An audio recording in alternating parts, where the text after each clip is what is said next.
एक औरत अपने नवजात बच्चे के साथ समुद्र में 3 दिन और 3 रातों तक तैरती रही। उनका एकमात्र आश्रय था एक डूबता हुआ कंटेनर। उसने बच्चे का गंदा डायपर उठाकर समुद्र में फेंका, जिससे कुछ मछलियां वहां खींची चली आई। इस तरफ आओ, मैं यहीं हूँ कहते हुए उसने जल्दी से एक साधारण मछली पकड़ने का उपकरण बनाया। लेकिन मछली पकड़ना उतना आसान नहीं था। जब वह पूरी तरह निराश हो गया, तभी ऊपर आसमान में एक प्लेन नजर आया। उत्साहित होकर वह कंटेनर के अंदर गया और एक कांच का टुकड़ा खोज लाया ताकि उसका रिफ्लेक्शन दिखाकर मदद मांग सके। लेकिन लौटते वक्त उसका पैर बुरी तरह कट गया। दर्द की परवाह किए बिना उसने खुद को संभाला और मदद के लिए चिल्लाया, पर दूरी बहुत ज्यादा थी और प्लेन वालों ने उसे नहीं देखा। संक्रमण से बचने के लिए उसने शराब से घाव को साफ किया और ईयरफोन की वायर से टांके लगा दिए। दर्द इतना तेज था कि वो लगभग बेहोश हो गया। फिर से मछली पकड़ने के लिए उसने उसी ईयरफोन वायर से एक छोटा सा मछली पकड़ने वाला जाल बनाया। उसने उसमें एक और डायपर डाला और इंतजार करने लगा। कुछ देर में एक मछली जाल में फंस गई और उसे आखिरकार पेट भर खाना नसीब हुआ। दिन बीतते गए, उसने थोड़ा बहुत खाना इकट्ठा कर लिया था। बचने की उम्मीद में उसने सैकड़ों मदद की पर्चियां लिखी और प्लास्टिक के डिब्बों में डालकर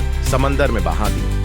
वो समय समय पर पाइप से पानी बाहर निकालता, क्योंकि अगर पानी भर गया तो कंटेनर डूब जाता। बच्चे को ठंड से बचाने के लिए उसने थर्मस में शराब डालकर आग जलाई और गर्मी दी। मोबाइल की स्क्रीन टूट चुकी थी, अनलॉक नहीं हो रहा था, इसलिए उसे अपने पति के फोन का इंतजार करना पड़ा। एक रात उसका पति कॉल करता है और बताता है कि उसे गोली लग गई है और शायद वो बचाने नहीं आ पाएगा। रोते हुए वो औरत को हिम्मत से जीने के लिए कहता है। औरत दुखी होकर बिना कोई शिकायत किए उसे बताती है कि बच्चा हो चुका है और कहती है कि वो बच्चे से कुछ प्यारे शब्द कहे। पति बच्चे का नाम नो रखता है और फिर फोन की बैटरी खत्म हो जाती है। उनका आखिरी संपर्क वहीं खत्म हो जाता है। कुछ दिन बाद पानी का स्तर इतना बढ़ गया कि उसने एक प्लान बना लिया। उसने लकड़ी और प्लास्टिक के डिब्बों से एक छोटा सा बेड़ा बना लिया ताकि कंटेनर डूबने पर वे उसमें तैर सके। तभी एक समुद्री पक्षी गुल दिखाई देता है, जो यह संकेत था कि जमीन ज्यादा दूर नहीं है। लेकिन रात को कंटेनर का सील टूट जाता है और समुद्र का पानी तेजी से भरने लगता है। वो खाना बचाने जाता है,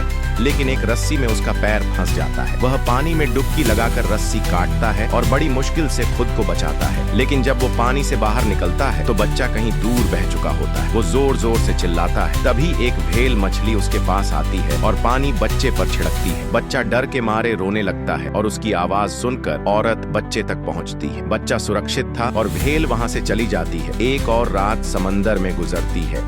महिला जानती थी कि उसने हर संभव कोशिश की है। वह बच्चे का हाथ पकड़कर भावुक बातें करती है। फिर वह कंटेनर में बची मछलियां निकालती है ताकि समुद्री पक्षियों को आकर्षित कर सके। जल्द ही एक मछली पकड़ने वाली नाव समुद्र में से गुजरती है और पक्षियों की हलचल देखकर वहां आती है। नाव वाले पहले बच्चे को उठाते हैं, फिर रस्सी के सहारे महिला को भी ढूंढ निकालते हैं। उस समय वह लगभग मर चुकी थी, लेकिन दयालु मछुआरों ने हार नहीं मानी और काफी कोशिश के बाद उसे बचा लिया। कल्पना करना मुश्किल है कि एक औरत समुद्र में 1 महीने तक एक बच्चे के साथ जिंदा रही। यह सब उसकी माँ की ममता और इच्छा शक्ति की मिसाल है।